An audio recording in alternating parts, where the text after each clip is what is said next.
What's up, everybody? Welcome back to another Ask Me Anything. This is, again, just a place where you submit your questions and I try my best to answer them. Um, and if anybody else has things to add, corrections, other thoughts, things like disagreements, I'm more than happy to include them because I think, again, the whole community of understanding, it's, community of wisdom that I want to share. Um, what what about me? Why am I doing this? I'm a certified teacher. I'm a practitioner of unschooling. We've been doing it for the past 7 years. I'm a writer about unschooling and parenting, advisor for self-directed education. I'm a coach, like a parenting coach, and also in Pennsylvania, I'm a homeschooling evaluator. I'm not an expert. I have ideas and they might work for your family. They might not. So, take it as an offering and, if it doesn't resonate with you, leave it behind. That's fine. If you are looking for more personalized advice or, sounding board or just need a bit more of a vulnerable space, feel free to reach out for more like one-on-one coaching. Um, Before I jump in, next week I'm taking a week off, so I'll be back on the 25th. So 2 Thursdays from now. But today I'm kind of excited about the submission that I got. I won't call it a question because there's no question here, but I'll read it right now. Veteran homeschooler new to unschooling, trying to let go and trust, but still unsure how the whole process works. Feel myself getting it sometimes, and other times being totally confused and frustrated. Um, yeah, I mean, that sounds familiar, for sure, and I'm sure that sounds familiar for a lot of us.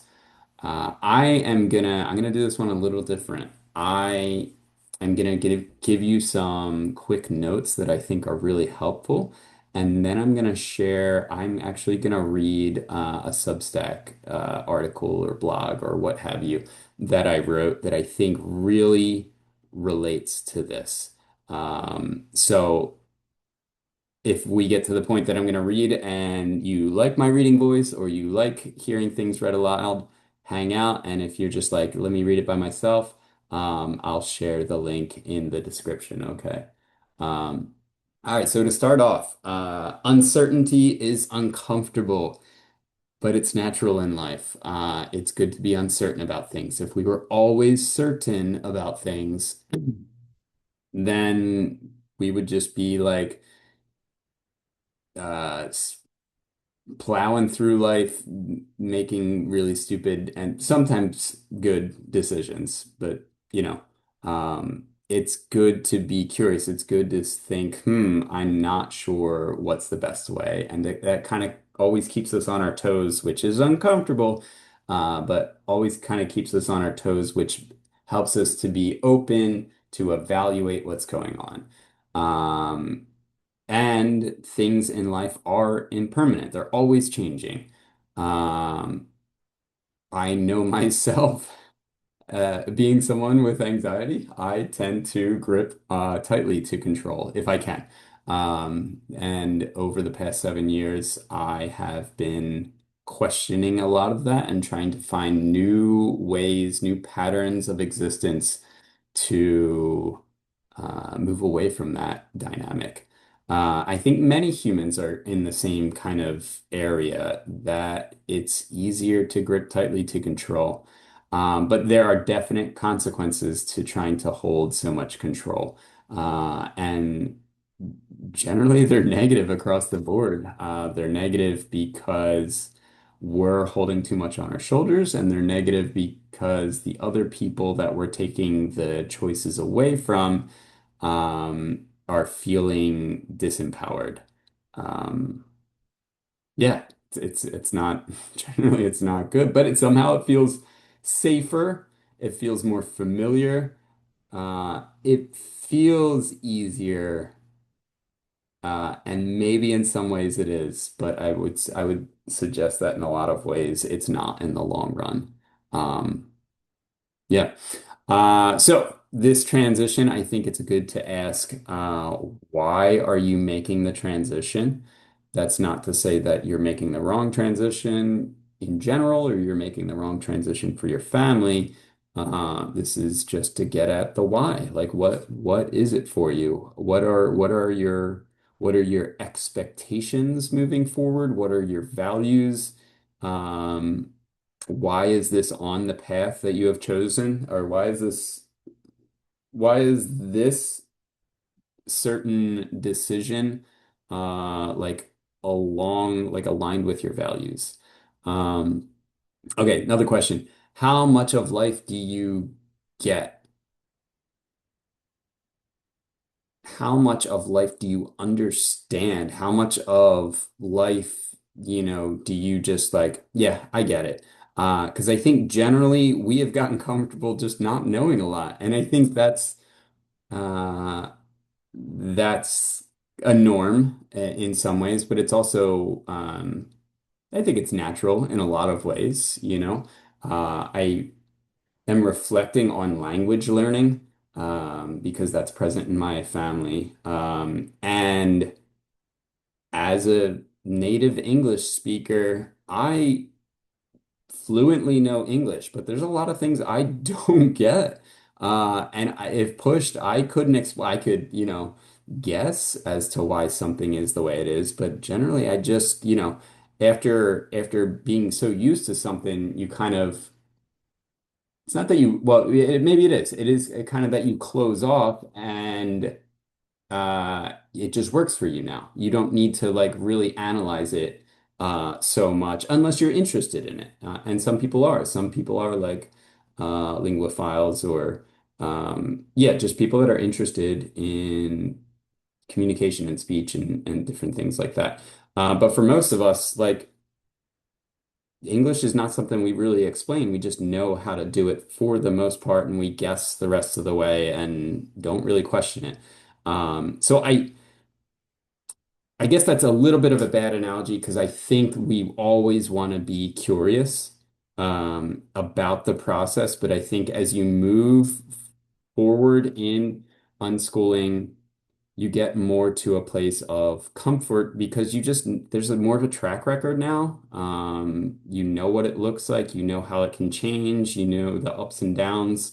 Um, right, but I think life is the same way. It's like, we're comfortable with our position because it's familiar, but how much can we really answer about life? Um, yeah, right. All right, so um yeah, the frustration passes as expectations change. Um, because right now your expectations, you're like stabbing in the dark. You're like, I don't know what this is going to be like, or you've already tasted a little bit of like challenge or uncertainty, and now you're like, oh God, and your mind's going 1,000 different places of how it could all go wrong and what you don't really know and how much control you feel like you don't have. Um, when I think some people think like, when will I get it all? Uh, but it's more of not that, but what's working and what isn't, and then just keep asking that same question.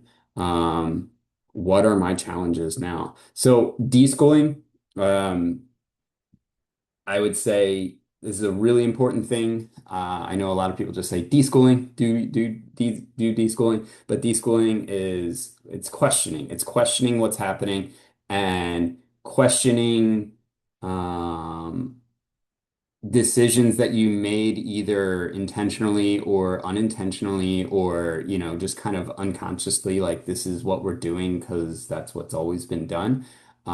So that questioning, again, deschooling is lifelong work. And it's about, the topic of the deschooling, like the area, if you will, is releasing the urgency to do it right and to do it right now. Um, because I think, again, it's that control piece. You want to like get it done. You want to do it perfectly, or if not perfectly, like up to your high standards. You want to be able to show it off, maybe. You want to be able to say, I did it right. You want people to agree with you. But a lot of that stuff is not going to come, especially in the first, year or two of unschooling. Unless you're in a really supportive community, not necessarily of unschoolers, but at least of open-minded people.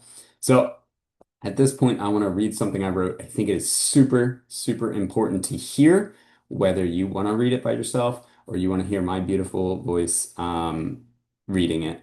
It's called Trusting the Process. And I wrote this for Substack like in fall of last year. Okay, so here we go. Recently, I was invited on as a guest to a Sunday session by the ladies at the Unschooling Summit. The topic, trusting the process. It had been a long time since really considering this phrase that I had heard so often when first jumping into the realm of unschooling. Back then, it seemed to be a mysterious salve applied to the wobbles and wounds of us parents new to self-directed education. And if we could just unlock the tools to trust the process, all would be right. Interestingly enough, such a goal constantly reinforces how little newer unschooling parents actually trust the process. I do believe trusting the process is one of the eventual goals. When I say it's a goal, I don't mean it's a specific marker, but rather the aggregated result of growth in many of the related areas of our lives. It's amorphous and specific to the individual and family. And maybe the criteria keeps shifting, as does our understanding of the process itself. I don't believe that telling someone to learn to trust the process will help them achieve that. Similarly, taking tests isn't how you learn the material. Telling young people to calm down doesn't help them achieve peace, at least not in any way that affirms their humanity.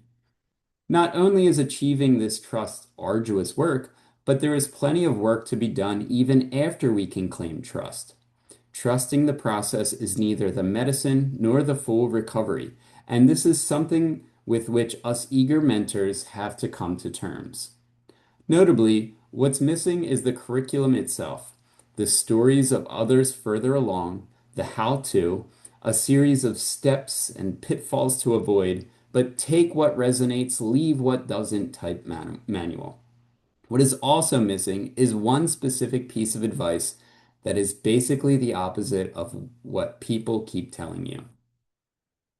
And there's some pretty good links in here. So again, if you want to click around in here, um, I'd recommend checking out the article too. What even is trusting the process? Unschooling, self-directed education, life learning, whatever label you prefer, is a rough road away from the comforts of conventional society. Without the uplifting reinforcements from neighbors, friends, your family, and the inquisitive grocery store clerk, you're forced into a world of secrecy, assertiveness, faked confidence, or more likely, a mixture of all three depending on the situation. The process itself is all of the life that comes with self-directed education. It's the self-directed education itself, but also everything that conflicts with our adult baggage. The process involves a general, but not total, rejection of schooled ways and beliefs. Things like power over dynamics, visible learning, the restricted role of the teacher, the very restricted role of the learner, what learning supposedly is, etc. And it branches out much farther into the nourishing work of deschooling all areas of our life. If you're lost, having read thus far, or were lost when getting started on your journey, it just further proves my point. How can you fully trust something you don't get the gist of? How do you sign on the dotted line without knowing the contents? So, what even is the goal then? The most condensed truth I can reach when discussing this all is release the urgency to trust the process. Don't worry so much about having confidence in this newer dynamic. It will come with time. And if it doesn't, this is helpful data to inform your future decisions. You're here for a reason, or a lot of reasons. So continue to lean on that and continue to ask questions. Be curious and play around with it all for God's sakes. But as someone starting their seventh year unschooling their son with all the confidence of experience under my belt, telling newer unschooling parents to simply loosen up about it all also misses the mark. It's a catch-22. You need experience to eventually trust the process, and you need to trust the process to confidently stay the course. It's a ridiculous feedback loop of anxiety. I guess what I'm trying to convey is that trusting the process is important, but maybe not now, maybe not yet.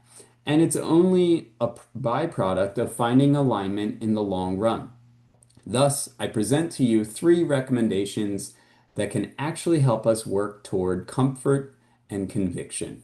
Number one, my main recommendation is getting comfortable in the uncertainty. This is the opposite of just trust the process. And yet, this is the way forward as I've learned. Learn to microdose uncertainty until you acclimate, until you can begin to reflect with spaciousness.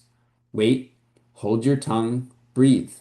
Discuss with reliable friends, journal, meditate, repeat uncertainty as your mantra until it makes you giggle. Sit on your porch with your coffee and let your worries show up and eventually pass or deprioritize themselves. Fears can often feel like problems that need to be fixed or silenced, but that's not how feelings work. In the same way, we can't just command our own trust simply because we want it. And we definitely don't want our fears commanding us, which is what happens when we don't address them appropriately or at all.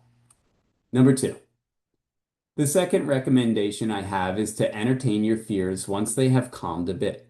Treat them like all thoughts, random things that pop in your head that need to be evaluated before we can begin to synthesize them into larger beliefs or actions. Which thoughts are ridiculous? Which fears are defensible? Which of these are based on a construct left unquestioned from childhood? And what of dreams? Which ones are inspiring and lead us on, and which ones may be keeping us prisoner? Furthermore, while this sounds like the last way to achieve peace, build your fears up a bit. In case it needs to be said, tread lightly here if you're more prone to anxiety or have limited capacity. Try and steelman your fears where appropriate. What is true about the anxieties that come up? Where might you need to do some self-work? How do your anxieties help establish the boundaries of what you need now? The ultimate goal is achieving truth. Peace, or at least resolve, can be built from achieving a better understanding of it all. If you start making decisions without enough of the applicable information or without continued analysis, you run the risk of being uninformed and inflexible. On one hand, if you pivot away from new possibilities too soon, then you might be preemptively quitting the experiment, maybe even before it has a chance to start. On the other hand, if you decide to blindly trust the new dynamic without the necessary experience, knowledge, or reflection, you're willingly indoctrinating yourself. Both of these choices are inadvisable. Both of these choices narrow your mind. Number three, the final recommendation I have bubbled up from a no, sorry. The final recommendation I have bubbled up from a recent talk by Radical Learning about balancing our needs with those of our young people. In short, our adult fears, worries, and snap judgments come from a need or a handful of needs that isn't being met. We want to trust the process, but what is the need behind it all? Are we looking for security? Do we need our own autonomy? Are we looking to be trusted ourselves? Appreciated, heard, nurtured, inspired? Do we need to take a few breaths and find our own way in our own time? Oh, and just so we're clear, the end goal is not unschooling. The goal is to grow and carry on living in your family's values. The goal is intentionality and alignment. The goal is to prioritize consent and our young people's agency and voices. The goal is open-mindedness, curiosity, and the affirmation of our humanity. Finally, the goal is life learning for us adults and for all, whether that includes conventional school, self-direction, something in between. or something else entirely. And I'll be the first to cheer you on from the sidelines as you hopefully, gradually find what you need and continue to pivot as life continues to flow. So I thought that would be some helpful guidance on trusting the process and gaining confidence. Hopefully that's helpful for anyone that's listening. Um, Yeah, because I do, even now, I feel like sometimes I'm getting it and sometimes I'm not. And I'm frustrated and confused. It does go away over time, and we would like to speed to that point. But what would we be missing if we were fast forwarding to that point? And you can't just trust the process. You have to take your time and get there. Um, yeah, let's see. Do I have anything else? I had one other question. I'm just going to name the question because I think I need so much more information. Here's the question. How do we ensure that we are meeting the needs of multiple neurodivergent children with very different ways of interpreting the world? I could go a million different ways, and at the same time, I might be missing the mark a million different times. So I feel like with this question, I need so much more. Give me more of your story, give me more of your specifics, um, and I can dig in with a little bit more grip, maybe. Yeah. All right. So thanks again for tuning in.